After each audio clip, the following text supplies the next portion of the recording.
ಕರ್ನಾಟಕದಲ್ಲಿ ಉತ್ತರ ಪ್ರದೇಶದಲ್ಲಿ ಬಿಜೆಪಿ ಮೈತ್ರಿಕೂಟ ಕಾಂಗ್ರೆಸ್ ಮೈತ್ರಿಕೂಟ ಸಮಬಲ ಸಾಧಿಸಬಹುದು ಅಥವಾ ಕಾಂಗ್ರೆಸ್ ಮೈತ್ರಿಕೂಟ ಕೆಲವು ಸ್ಥಾನಗಳಿಂದ ಮುಂದಿದ್ರೂ ಆಶ್ಚರ್ಯ ಪಡಬೇಕಾಗಿಲ್ಲ.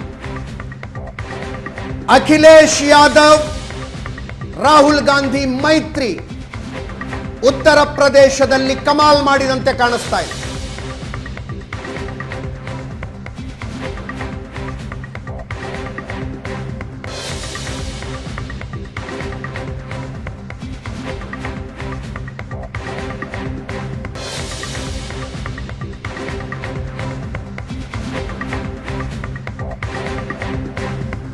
ಮಹಾರಾಷ್ಟ್ರ ಬಿಹಾರದಲ್ಲಿ ಟ್ರೆಂಡ್ ಜಾಸ್ತಿ ಬದಲಾಗಬಹುದು ಅಂತಕ್ಕಂಥದ್ದನ್ನ ಎಕ್ಸಿಟ್ ಪೋಲ್ಸ್ಗಳು ಹೇಳ್ತಾ ಇದ್ವು.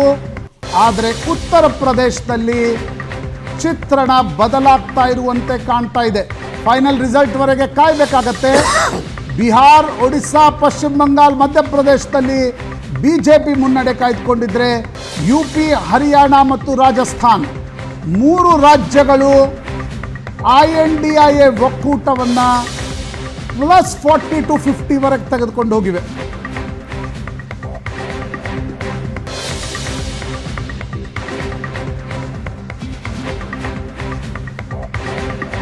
ನಾನೀಗ ಪ್ರದೀಪ್ ಗುಪ್ತಾ ಸ್ಥಿತಿ ಏನಿರ್ಬೋದು ಅಂತ ಯೋಚನೆ ಅಂದ್ರೆ ಹೌದು, ಅತಿ ಹೆಚ್ಚು ಟೆನ್ಷನ್ ಕಾನ್ಫಿಡೆಂಟ್ ಆಗಿ ರಿಸಲ್ಟ್ ಅನ್ನ ಅಂದ್ರೆ ಎಕ್ಸಿಟ್ ಪೋಲ್ಗಳನ್ನ ಕೊಟ್ಟಂತವು.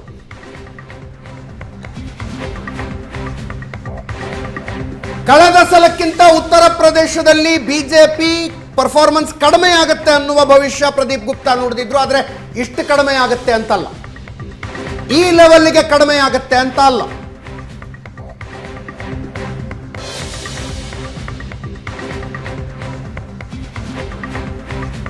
ರಾಜಸ್ಥಾನದಲ್ಲೂ ಕೂಡ ಬಿಜೆಪಿ ಕಾಂಗ್ರೆಸ್ ಹೆಚ್ಚು ಕಡಿಮೆ ಸಮಬಲ ಬರುವ ಲಕ್ಷಣ ಇದೆ.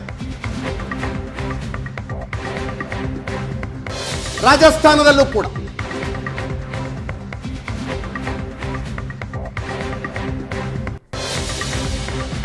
Andhra Pradesh,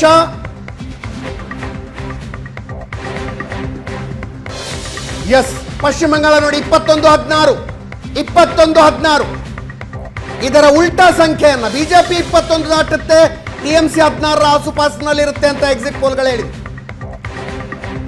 Uttar Pradesh 40-39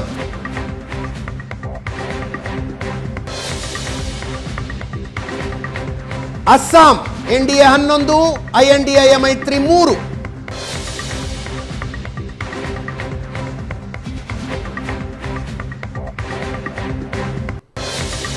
Bihar NDA 29, INDIA 9.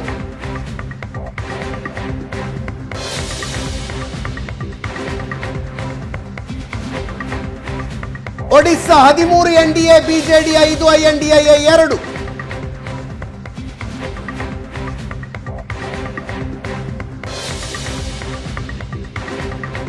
ರಾಜಸ್ಥಾನ ಸಮಬಲದ ಹೋರಾಟ ಅಂದೆ ನಾನು. 13 ಬಿಜೆಪಿ, 12 ಕಾಂಗ್ರೆಸ್. ಪಂಜಾಬ್ 6 ಕಾಂಗ್ರೆಸ್, 3 ಆಮ್ ಆದ್ಮಿ ಪಕ್ಷ. Jharkhand 10 BJP, 4 Congress. Chhattisgarh 8 BJP, 3 Congress. Delhi 6 BJP, 1 Aam Aadmi ಪಕ್ಷ.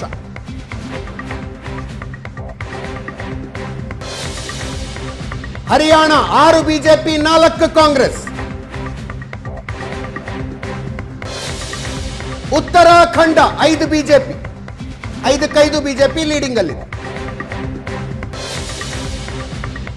2017ರ ಗುಜರಾತ್ ಚುನಾವಣೆಯ ಫಲಿತಾಂಶದ ದಿನ ನೆನಪಿಗೆ ಬರ್ತಾ ಇದೆ. ಹೃದಯದ ಬಡಿತ ಏರಿಸಿದ್ದ ಚುನಾವಣೆ ಅದು, ಕಾಂಗ್ರೆಸ್ ಮತ್ತು ಬಿಜೆಪಿಯ ನಡುವೆ. ಬಿಜೆಪಿ ಸ್ಕ್ರೇಪ್ ಥ್ರೂ ಆಯಿತು ಆ ಚುನಾವಣೆಯಲ್ಲಿ. ಈ ಚುನಾವಣೆಯಲ್ಲೂ ಕೂಡ Uttar Pradesh is making huge difference. Uttar Pradesh, Rajasthan, Haryana, West Bengal ಇವರು ಹೇಳಿದಂತೆ